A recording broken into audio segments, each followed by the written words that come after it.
वार शनिवार दिनांक 18 मे 2024 वेळ रात्रीच्या 2:30 वाजताची। पुण्यातील कल्याणी नगर परिसरात एका अलिशान सुपर कारने दुचाकीला जोरदार धडक दिली आणि या भीषण धडकेत दुचाकीवरील दोघांचा मृत्यू झाला। रात्री उशिरा पबमधून पार्टी करून पुन्हा परतत असताना हा अपघात घडला। आता ज्याने दुचाकीला धडक दिली तो अल्पवयीन आहे। त्याने मद्यपान केलं होतं। त्याचे वडील बांधकाम व्यावसायिक आहेत। आरोपी मुलाला अटक करण्यात आली, पण विशेष बाब म्हणजे 2 जणांच्या मृत्यूस कारणीभूत ठरलेल्या या बिल्डर पुत्राला काही तासांतच कोर्टातून जामीन मिळाला। मग यात नेमकी चूक कोणाची म्हणून सर्व स्तरातून जोरदार चर्चा होऊ लागली। गृह मंत्रालय, गृहमंत्री देवेंद्र फडणवीस, पोलीस खातं, पोलिसांना मॅनेज करणारे राजकीय नेते, वडगाव शेरीचे आमदार सुनील टिंगरे, दारू न पिल्याचा तात्काळ अहवाल दिल्यामुळे संबंधित विभाग, आश्चर्यजनक निकाल समोर आल्यामुळे न्यायालय देखील नागरिकांच्या घेऱ्यात सापडलं आणि संशय बळावत गेले। श्रीमंतांची बटीक झालेल्या व्यवस्थेवर नागरिकांचा दबाव प्रचंड वाढू लागला, तशी सर्वच यंत्रणा कामाला लागल्याची दिसू लागली। पण यातून निष्पन्न काय झालं तर पैशांच्या जोरावर तुम्ही हवं तसं मॅनेज करू शकता, हा आणखी एकदा मेसेज सर्व दूर गेला।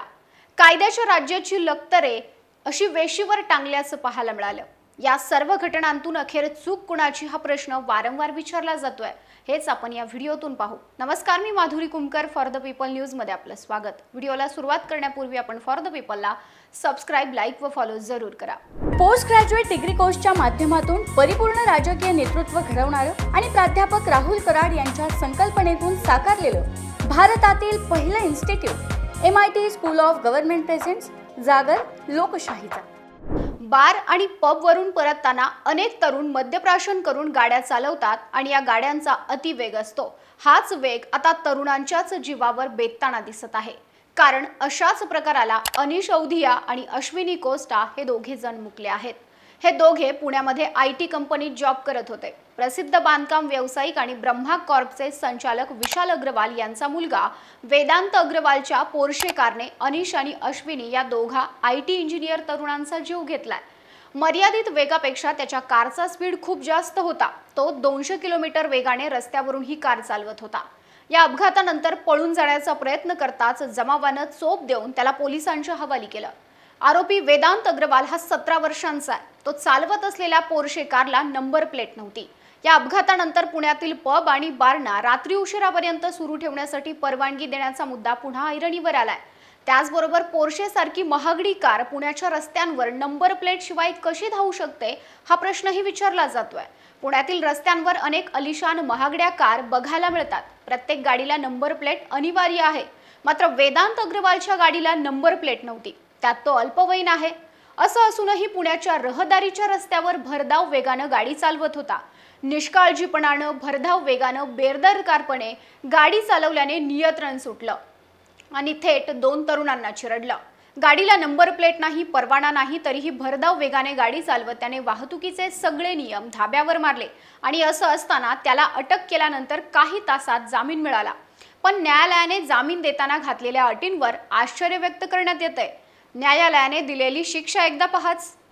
अल्पवयीन आरोपीला 15 दिवस वाहतूक पोलिसाबरोबर चौकात उभे राहून वाहतुकीचे नियोजन करावे लागेल। वाहतुकीचे नियम समजून घेत अहवाल तयार करून RTOला सादर करावा लागेल। दुसरी अट काय तर रस्ते अपघात आणि त्यावरील उपाय याबाबत 300 शब्दांचा निबंध मुलाला लिहावा लागणार आहे। तिसरी अट, अल्पवयीन आरोपीला दारू सोडण्यासाठी मानसोपचार तज्ज्ञांकडून उपचार घ्यावे लागतील। चौथी अट, अल्पवयीन मुलाला दारूपासून सुटका करून घेण्यासाठी मुक्तांगण व्यसन मुक्ती केंद्राची मदत घ्यावी लागेल। पाचवी अट घातली, भविष्यात अपघात झाल्याचं दिसल्यास त्याला अपघातग्रस्तांना मदत करावी लागेल। सैन्य आणि क्रीडा क्षेत्रात करिअर करायचे? नेताजी सुभाषचंद्र बोस सैनिकी निवासी शाळा पुणे। ॲडमिशनसाठी संपर्क 960 781 1662।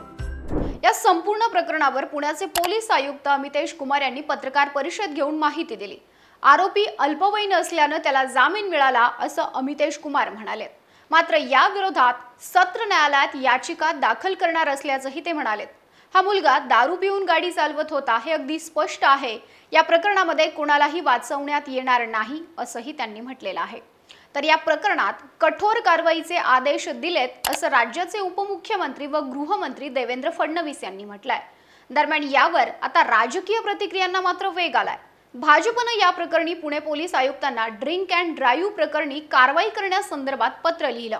अशा प्रकरणांना नाईट लाईफ संस्कृती कारणीभूत असल्याचं भाजपनं या पत्रात म्हटलं। दुसरीकडे काँग्रेसचे आमदार रवींद्र धंगेकर यांनी हिट अँड रन प्रकरणी आंदोलन करत पब्स आणि बारवर कारवाई करण्याची मागणी केली आहे। धंगेकर यांनी कार्यकर्त्यांसह येरवडा पोलीस स्टेशनमध्ये ठिय्या आंदोलन केलं। दरम्यान या प्रकरणात अजित पवारांच्या राष्ट्रवादीचे आमदार सुनील टिंगरे यांच्यावर माहिती अधिकार कार्यकर्त्या विनीता देशमुख यांनी गंभीर आरोप केलेत। सुनील टिंगरे येरवडा पोलीस स्टेशनमध्ये आले। त्यांनी पोलीस अधिकारी कॉन्स्टेबलवर दबाव आणला। आरोपी वेदांत अग्रवालमुळे 2 लोकांचा जीव गेला। त्याला शांतपणे आराम करता यावा यासाठी पिझ्झा बर्गर खायला दिला। FIR करताना ड्रिंक अँड ड्राईव्हची कलम काढून टाकली। FIR वीक केला असा आरोप विनीता देशमुख यांनी केलाय। दरम्यान सुनील टिंगरे यांनी त्यांच्यावरील सर्व आरोप फेटाळून लावलेत। पुण्यातील अपघाताशी माझा संबंध नाही, काही घटकांकडून माझी बदनामीकारक माहिती प्रसारित केली जात आहे, विरोधकांकडून गैरफायदा घेण्याचा प्रयत्न आहे, मी कुठलाही दबाव आणलेला नाही, संबंध नसताना नाव जोडणं चुकीचं आहे असं सुनील टिंगरे म्हणालेत। या प्रकरणात कुणालाही पाठीशी न घालता किंवा राजकीय दबावाला बळी न पडता कठोर कारवाई करा असे आदेश पोलीस आयुक्त अमितेश कुमार यांना मुख्यमंत्री एकनाथ शिंदे यांनी दिलेत। वेदांत अग्रवाल याचे वडील विशाल अग्रवाल यांना आता अटक करण्यात आली आहे। मुलगा अल्पवयीन असूनही त्याला कार चालवायला दिल्याबद्दल विशाल अग्रवाल यांच्यावर मोटर वाहन अधिनियमाच्या कलम 3, 5 आणि 199 अंतर्गत गुन्हा दाखल करण्यात आला होता। तसेच आपला अल्पवयीन मुलगा दारू पितो हे ठाऊक असूनही त्याला पार्टी करण्यास परवानगी दिल्याबद्दल विशाल अग्रवाल यांच्यावर बाल न्याय अधिनियमाच्या कलम 75 आणि 77 अंतर्गत आणखी एक गुन्हा दाखल करण्यात आलाय। वेदांत अग्रवाल हा ज्या हॉटेलमध्ये दारू प्यायला होता त्यांच्यावरती सुद्धा कारवाई करण्यात आली आहे। असं असलं तरी त्याला जामीन देणं यावर कायदा काय सांगतो हे समजून घेणं आवश्यक आहे। यासाठी आम्ही या संपूर्ण घटनेची कायदेशीर बाजू काय आहे हे कायदेतज्ञ ॲडव्होकेट असीम सरोदे यांच्याकडून जाणून घेतलं। त्यांच्या माहितीनुसार पुणे अपघात प्रकारात आरोपी वेदांतला मिळालेला जामीन हा कायद्याच्या कसोटीत बसणार आहे। कायद्यानुसार अल्पवयीन मुलाला कोणत्याही गुन्ह्यात अटक झाल्यास त्याला जामीन मंजूर केला जातो। मात्र या प्रकरणात पोलिसांनी केलेली कारवाई आणि दाखल करून घेतलेली FIR ही संशयास्पद आहे। पोलिसांनी FIR मध्ये आवश्यक कलम लावली नसल्यानं कुठेतरी पैशांचा गैरव्यवहार झाला आहे का असा सवाल उपस्थित होत आहे। अन्य वेळा कायद्याबाबत सजग असणारे पुण्याचे पोलीस आयुक्त या प्रकरणात चुकीच्या FIRचं समर्थन करत आहेत, हे अतिशय दुःखद आहे। या प्रकरणातून पुण्यात श्रीमंतांना वेगळा न्याय आणि गरिबांना वेगळा न्याय आहे का असा सवाल उपस्थित होत असल्याचं असीम सरोदे यांनी म्हटलंय। या सर्व घटना पाहिल्या तर प्रत्येक टप्प्यावरील व्यवस्था या आणि अशा अनेक प्रकारच्या घटनांना कारणीभूत आहेत। मूळ कारणांवर कोणीच कारवाई करताना दिसत नाही, म्हणून असे प्रकार पुन्हा पुन्हा घडतात। तुम्हाला या प्रकरणाविषयी काय वाटतं? तुमचं मत कमेंट करून सांगा। व्हिडिओ आवडल्यास लाईक करा आणि अशाच माहितीपूर्ण व्हिडिओसाठी फॉर द पीपलला सबस्क्राईब करायला विसरू नका।